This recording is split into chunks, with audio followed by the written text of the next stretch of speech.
I want to show you how I work on paper that's been thoroughly soaked. And this can be done either with a brush or it can be soaked in a pan or a tub. And I'm sure there's many of you out there that do this already and some that don't. And I have a unique little step to the excuse me, to the method that you might find helpful. The painting I want to do today is going to be nothing more than a simple pine tree that's sitting down into a field of grass. And the whole idea behind this is going to be to show you how the water that resides in the paper actually works with the paint that you put down on the paper. Well, that's pretty obvious, isn't it? That water and paper and paint, they do mix. They kind of do mix. But traditionally, watercolor is done on dry paper. You put down some paint or put down some water in an area and then paint in that area. And then you're either trying to maintain a soft edge or some other hard edge or something else within that shape because of the object that you're painting. And those are further videos that I want to do on what I use, how I paint texture, how I think of shape, that sort of thing. So watch for those to come down the road.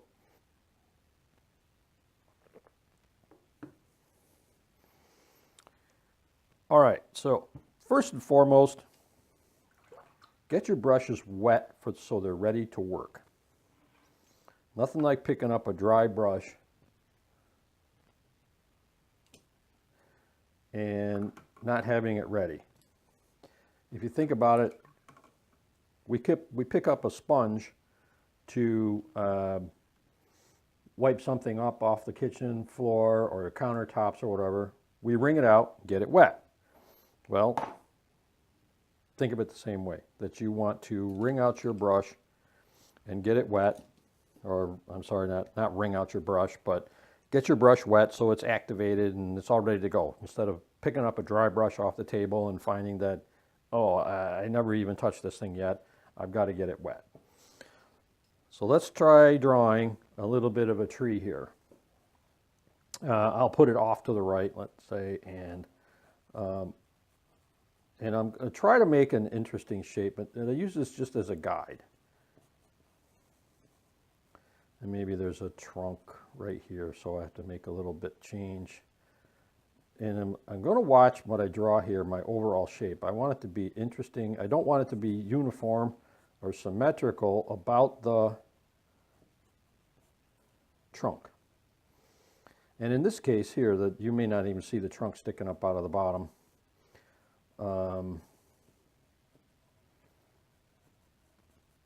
Let's see here, come down into here this way. I don't need to make it too big because I don't want to make this video too long. So now this tree comes down, and let's say it's going to be, there's some tall grass and weeds that overlap it in front. So this grass is between us and the tree. All right, and maybe this grass field goes over there somewhere, that sort of thing. And we've got a trunk, and there'll be some branches, that sort of stuff. You might see a little bit of a trunk there. Let's say there's an old fence post up here someplace. Maybe we're at the edge of an old farm or something, and there's a fence post that comes up out of the field like this here. I don't know if there'd be another one. There could be anything. We could even put a rock over here, something of that sort. And maybe there's another rock, I don't know, down in here. So I have this paper wet. I've drawn in my shape what I pretty much really like it. It might be a little darker here, so do I need to do any shadowing? I don't think so. Now, this is an H-grade pencil. It's made by Staedtler Mars. I find it the ideal pencil for drawing on watercolor paper. It's not too hard, it's not too soft, and doesn't leave a lot of graphite dust. So let's get this paper wet, and then I'll show you how I roll it out. Now, somewhere back here, I have my towel. Here it is. Here's my towel. And before I even wet the paper down, I'll show you how I roll this up. I start at the very end and I just roll it up. So it's all ready for me, like this. My head bumped the camera there. So new to this video stuff. Now, the next thing I need is a good sized brush to wet this paper down. And you could use a pan of water too. I don't have a pan of water big enough. I do have a butcher tray. But I think just this action of swinging the brush across the paper gets you ready. So here we go with some clean water.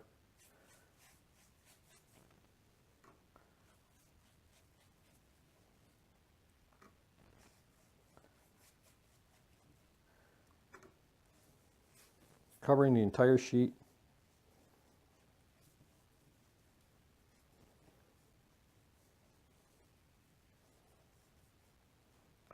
Now we'll flip it over. Notice I use the term "we'll flip it over." If this thing goes south, we share the responsibility. That's what I tell my students. I always use the term "we." And if I screw it up, they share the blame. Not really, but.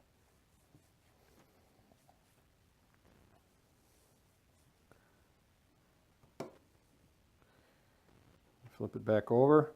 Now, if any of my students are watching this, they know exactly what's going on because they learned this process in class.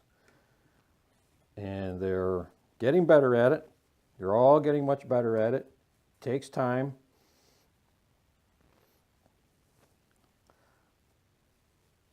Sometimes they just opt not to do it. And I can understand that.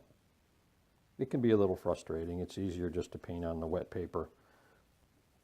But you get so much better color saturation and so much more color variation and mixing on the paper when the paper is wet like this. Okay, so that's a couple of coats of paint. Let's see if I can make sure this is all in the... Now I've got this...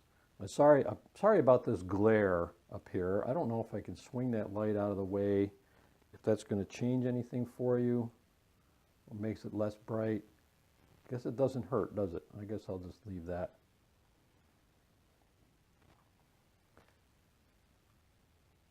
I apologize for my lighting. I'm still pretty new at this. Now, the towel, I'm going to roll the towel out. If you have cats or dogs, don't let them lay on your towel. And we're going to roll the towel over the surface from the center out. And you'll see right away from the lighting on the paper that shininess is gone. The shininess that was bothering us with the light on is gone. And we set that aside. Now you see I can bring the light back and you never even notice.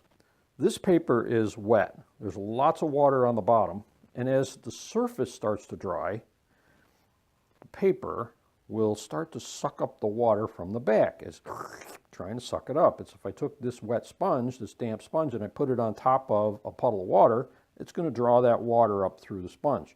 Same thing here. Now, I want to make sure you can see this, and maybe I'll just zoom the camera a little bit. Excuse me, I have to use using my phone, and I need to zoom this up just a little bit so you can see that. So using my 3/4 inch flat, this is what I have, a 3/4 inch flat. I have a 1/4 inch flat, and I have 3 rounds. I have a number 10 round, a number 6 round, and a number looks like a 6 liner. Those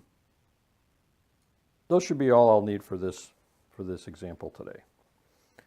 And I wet the paper with a large 2-inch brush. We'll put that off to the side here. Now the paper is cool to the touch.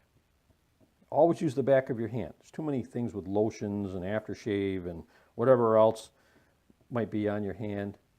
It's cool to the touch. That means there's water living in that paper that I can use. Now, I won't know if the paper is wet enough or not, or if it's too dry, I won't know, until the brush touches the paper. Whenever you're going to paint, and you're going to take a brush to paper, you're expecting to paint a texture. And if you don't get the texture that you're anticipating, then you have to make a judgment call that the paper's surface is too dry, my brush is too dry, which means my paint's too dry, or the inverse, where the entire setup is too wet. You have to guess. I remember years ago when I loved to bowl. You never knew where the oil was, you never knew where the line was, where the strike pocket was going to be hit. So you had to start somewhere, so you just picked your favorite spot that you always bowled from, threw the ball, and watched what happened, and hopefully, mechanically, you threw the ball correctly. And you either didn't come up to the pocket, or you did come up to the pocket, and some of your bowlers out there can understand the analogy. So what I'm going to do is, and back to the bowling thing, you had to make an adjustment. So what we're going to first do is we're going to line up. We're essentially going to line up with a medium damp brush, and we're going to touch the paper. And I want to see what's going to happen here. Am I getting any diffusion? Is it a nice looking shape? Is it too hard? Am I getting a little mix of both? It looks pretty good. It looks pretty good. So let's change something a little bit. Let's get a little more burnt sienna in here. And we'll continue. I can see the edge of the brush is making some nice soft textures here. That's a little green, a little bit of brown. We probably could afford to put a little more green into that brown. But this is working on damp paper. I didn't add any water to the paper at all. And here's some nice up sweeps here. And I got to remember, there's that trunk. I could afford to probably be a little wetter.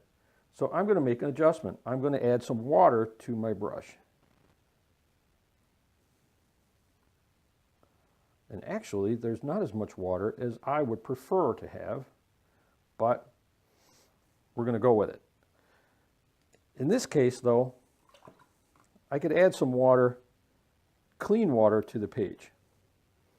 And you'll see right away I'll get a different look, because I'm going to be working more wet and wet. Here's some brown, here's some blue, here's some more green. Here's a little bit of yellow. There. Look at the difference in the nice edge here, the nice furry soft edge. Maybe we could make some of this up. Here's some more.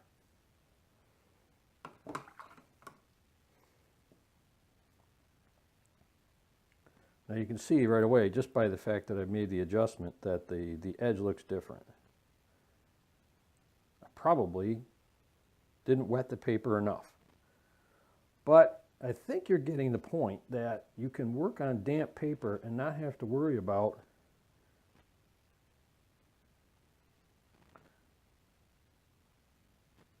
the edge flying all over the place.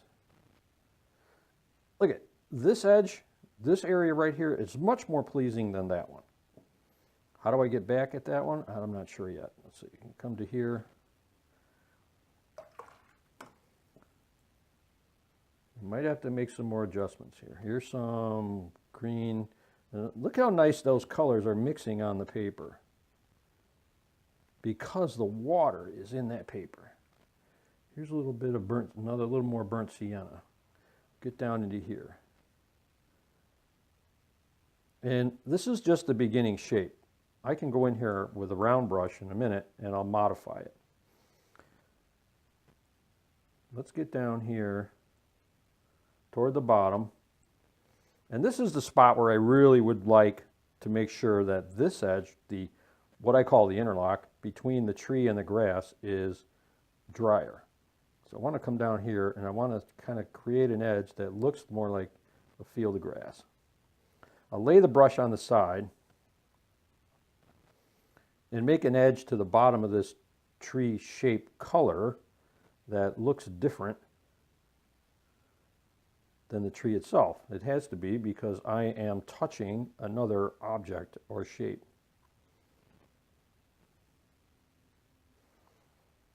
All right. Here's my 1/2-inch brush. Now the 1/2-inch brush has more spring to it, and with damper paint on it, you can get more of a, you see that little bit right there? I don't know if I can zoom in a little bit more for you. And slide the camera up a little bit, the paper up a little bit. This little edge right there where it looks like dry brush. Well, it essentially is a dry brush stroke, because it comes down here and it snaps and snaps, and then you snap it, and you have to become practiced at it. Let's try a little bit more, maybe some areas where we could get a little darker in here. Snap it there. All right. Now what we're going to do is I'll take my number 6 round, and again I'm going to adjust and edit the shape. See what I can come up with here. This brush comes to a nice point. Don't want to get too bright. Let's see what happens if I just come up here with it and dance the tip of the brush right on the edge of the shape. Maybe a little wetter.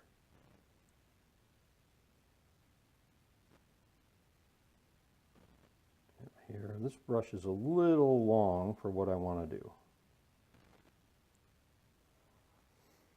I'm just adding a little interest and detail.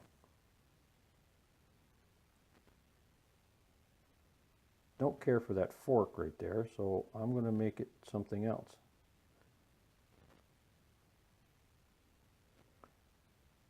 Edit the thing out.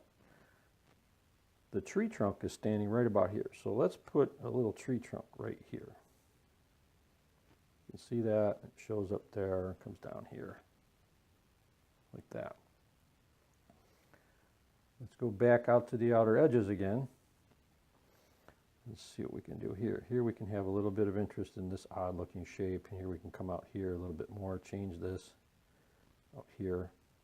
So you see, I'm not so concerned like I was down here at the bottom where the colors were blending nicer. I'm modifying all the edges. So even though the second part that I was showing you, when I added some water, it changed it, I'm essentially going to doctor the edge of that up the same as I did this other one up at the top.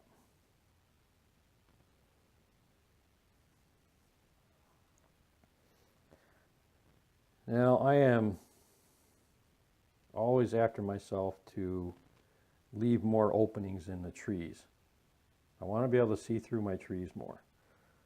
Some of my students are getting better at that.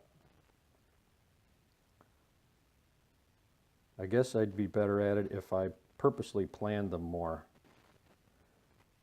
Let's dance this off the edge here.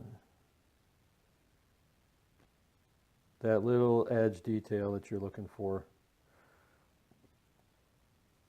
right out here. Here's a little bit. Here's a little bit right here.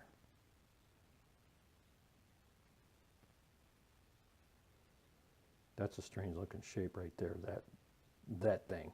So we gotta change it, modify it. But look at the nice color change that's happening in here. The warms and the cools and the greens and the yellows and the oranges. Well, there's not any orange really, but there is to a point. Now, I'm at a point in time where I think it's beneficial to scratch into this damp paint. The damp paint will allow me to move it and create a light mark. See that? So this is blades of grass that may have some atmospheric light on them. Now, also in front of this tree, there may be a a twig or some kind of a bush. And what I'm going to do is come up from the grass. I draw my trees from the bottom up because they grow from the ground up. Come in here like this and squeegee out a light shape.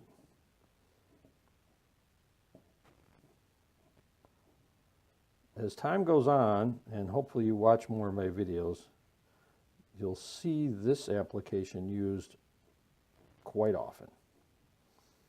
So this is nothing more than a dull jackknife, and I'm going to drag some of the color right up into the light space. Doesn't matter if the light space is white paper or light color.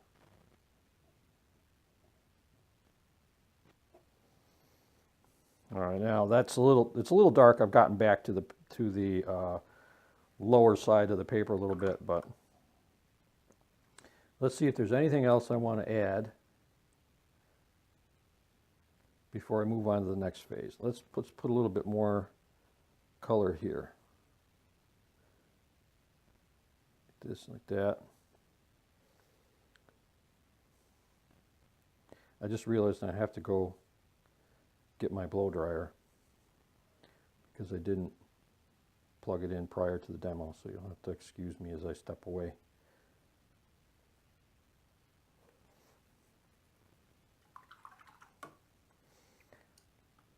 Question: how do we make a soft edge when we're not painting wet and wet? With clean water on a brush, we want to anchor this tree to something soft. So let's put a little bit of water right here. Take the water out of the brush and lift. And now there's a softness versus a roughness here. I'm going to slide this up a little bit more, and then I'm going to zoom back out because the next phase you're going to want to see more in detail.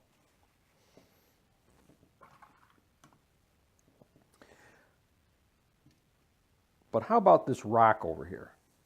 Let's paint that rock. And we're going to say the sunlight, oh, I don't know, the sunlight's coming from the left. So we're going to paint this rock. And I'm going to use a little burnt sienna and a little bit of ultramarine blue. And I want the rock surface to have a little shine to it. Not shine, but I want you to see a little texture on it. So I'm going to, if the brush is damp enough, that means the paint is damp enough. And if I change the angle of my brush to parallel to the paper, perpendicular parallel, and I rub the surface of the paper lightly, I will get rough texture, which is similar to what we would call dry, but it's actually rough. And then as this rock comes out of the light, it gets a little darker back in here.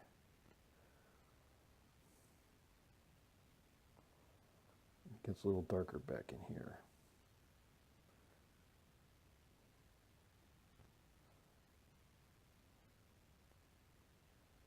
And then again, now just as this tree interlocks with the grass right here, where the grass comes up against the rock, we need to say that this is grass.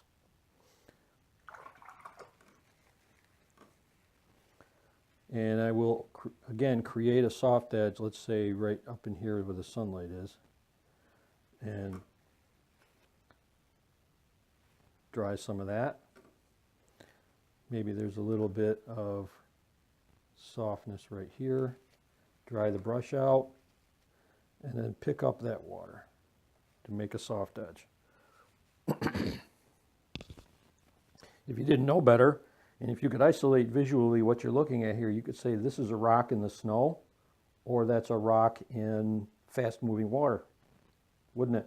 Sure.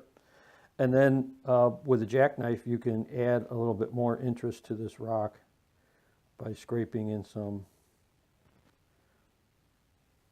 little bit of detail.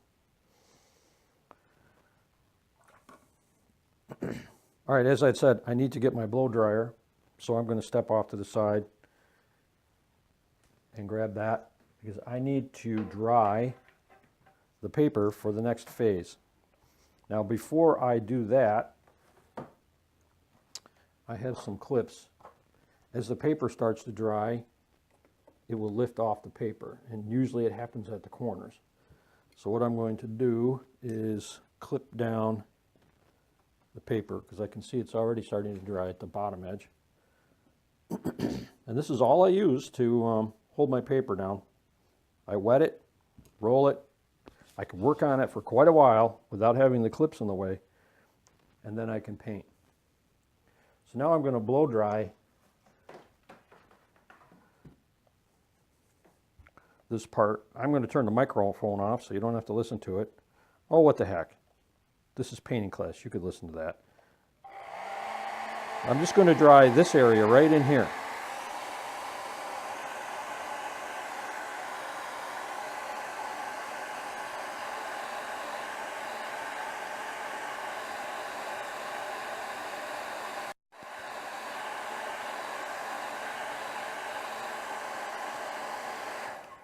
And I'll test that with the back of my hand. I can see the paper's warm everywhere.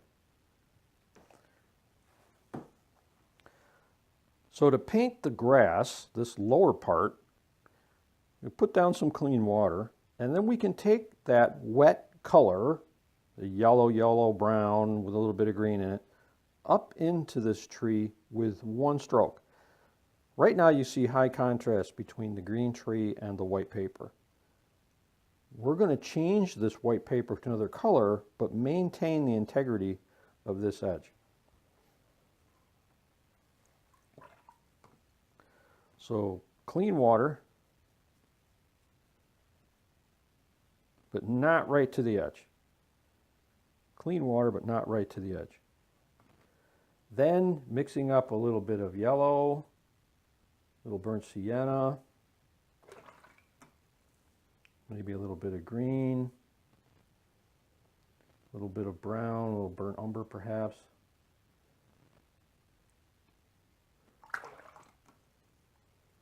Have a little more yellow. Going to paint this field. Oh, that's pretty bright, but we'll just leave that there. No reason to pick it up. And put down some darker colors in the way here. Here's a little bit of green, so we want to vary. Now this is painting wet and wet, so we can get some nice edges here. Come up into here. Notice I haven't gone near the rock or the tree yet. Trying to just get my lower area filled in a little more color interest and variety. We'll go up here, this way up there, and make a few blades of grass or something that are taller outside this fence post, out behind it. That. All right, now it's time to put the pedal to the metal. Come in here, keep some tissue ready just in case, and we're going to go once and get out. Remember, once and get out. Once into that edge and get out, clean out the brush, pick up some fresh paint. Once and get out.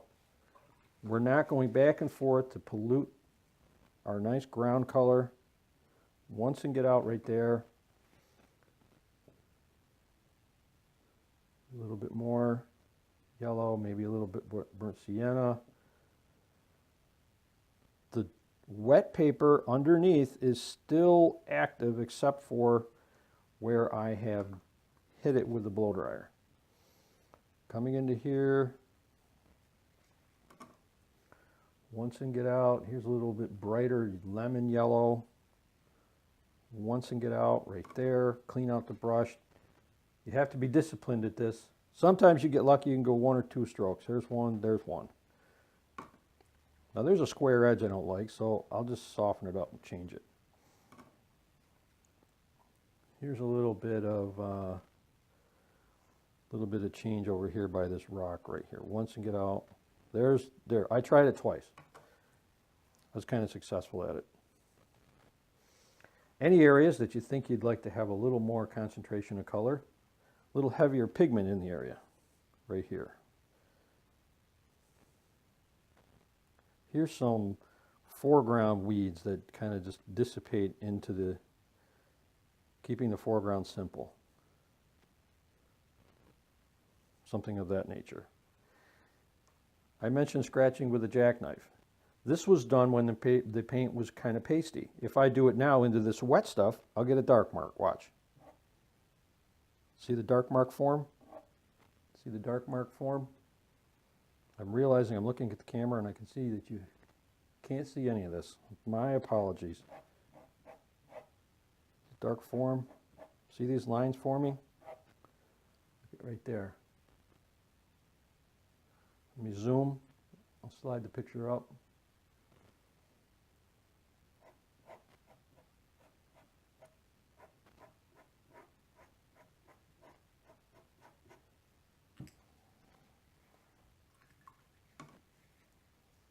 How about this fence post? All right, well, the fence post can be painted with a round brush or flat, doesn't really matter. I work 99% of the time with flats. Let's say the post is not too bright in color, and it is sunlit on this side. So what am I going to do?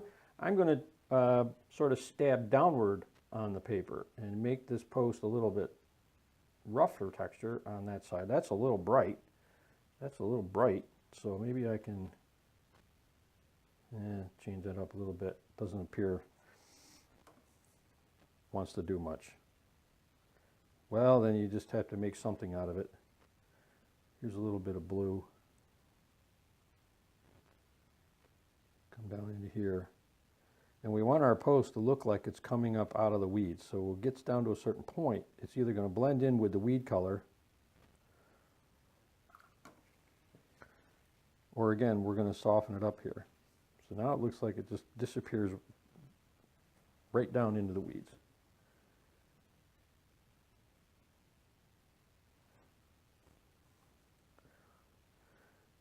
Want to save that post? Let's scratch some stuff in it.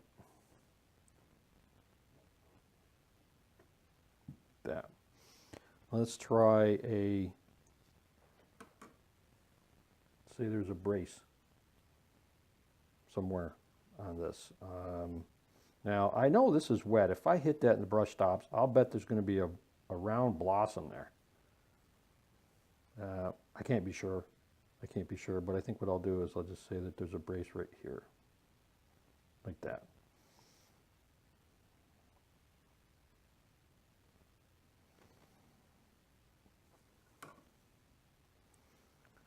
And now the final steps.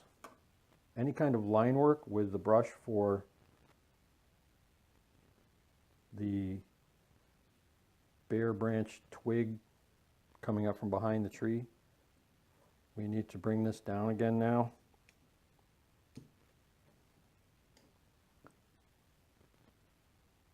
And I'm going to extend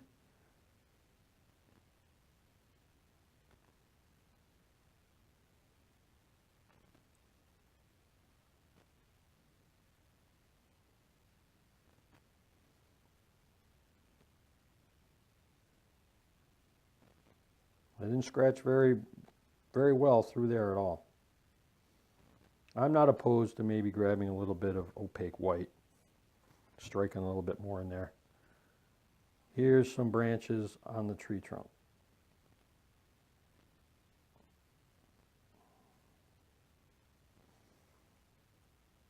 There'd be more if I had planned better for more spaces.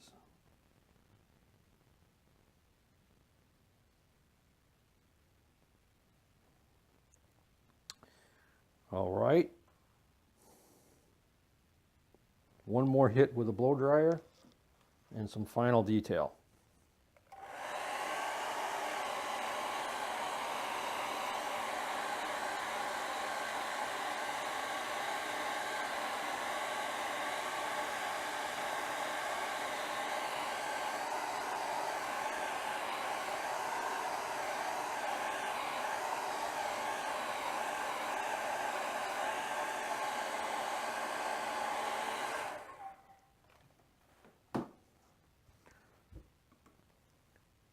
This narrow liner brush we'll now use to make some more grasses that stand out. So we have some, oh, that's a little heavy. That's a little dark, but we won't pick them up. We'll just leave them. Here's some stuff here. Maybe some things back here. Here's a little bit in front of that fence post. Now this is painting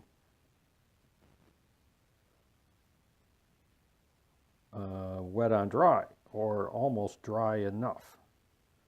Here's some stuff at the ground. Now I can see this is not dry enough over there, so I have to dry that even more, because I don't want a blurry edge over there.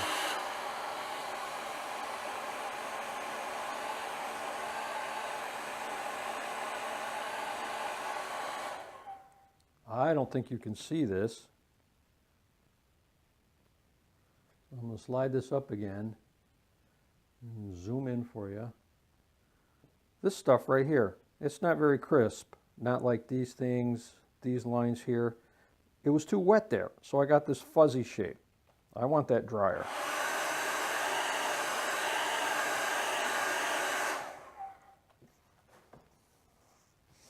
Let's try that again. Not going to pick it up, not going to worry about it. It should be dry enough now. And I'll strike a few fine marks there. There we go. And here's some blades of grass outside the rock there. You get to a point where you can doodle, you could say, okay, I think I'd like to see maybe another twig come up outside of here.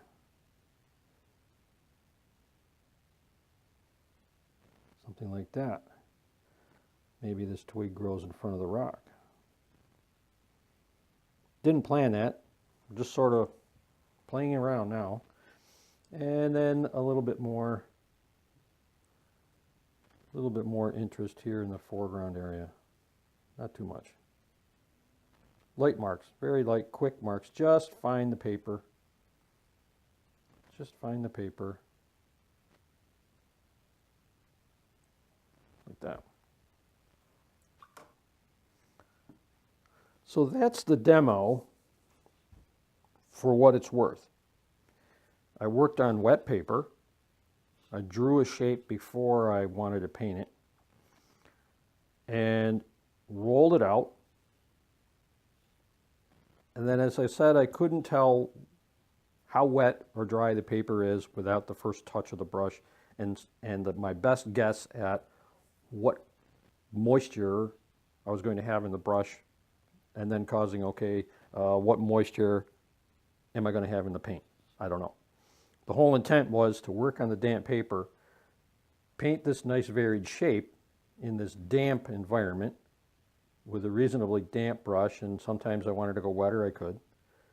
I changed the edge of my shape overall, came down here, set a texture for what this would be, symbolically what this would be, so it would be soft and or rough texture here. Modified that edge first with some scratching and scraping. I painted the rock in here and left the light side on the rock with some rough texture. The brush is parallel to the paper, and then finished off the shadow side with a more solid stroke. Painted in this fence post, put a little bit of rough texture and some scratching with the jackknife on that side. Added a little bit more detail here. Extended this branch, this light branch, against this tree. Now, this thing should have been scraped maybe a little harder, maybe a little earlier, and then I would have gotten back closer to the white of the paper. But that's the demo. I hope you found it helpful. Please subscribe to my channel to look for more videos to come. Let me zoom out so you can see the whole thing. There we go. So we'll call that a simple pine tree in the grass. Thanks for watching. Come back soon.